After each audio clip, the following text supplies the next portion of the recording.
ambiri tikamva kuti Mayi Maria timangoganizira akatolika. Akatolika tinioneni Maria.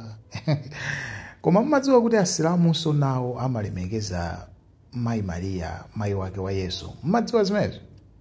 Chithunzichi imeneyi ndi metro station ya Nyowani ku Irani. Dziko lenileni la Irani ili.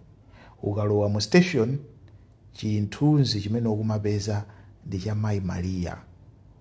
Ndithu ku Irani kumene ku Irani yemwe mukumdziwa.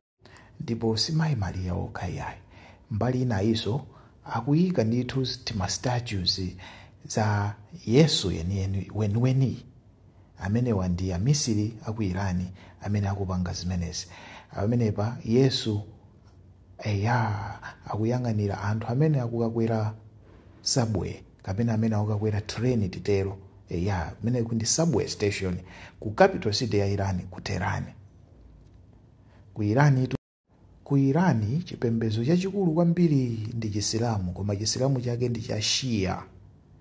Ndipo kuliso zipembedzo zina zing'ono kuphatikizapo Chikhristu, Chisilamu cha Chisuni, koma Chisilamu cha Chishia ndi chimene chachikulu kwambiri. Izi zikutionetsa kuti ku Irani ngakhale lili dziko la Chisilamu, dziko lomwe official religion yake ndi Shia Islam, koma imaloleranso za Chikhristu.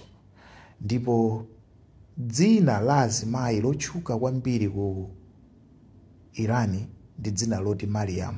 And Mariam amatanthauza kuti Mere, mayi wake wa Yesu. Ndi dzina lomwe lili common kwambiri kwa ana akazi ku Irani. Zikomo.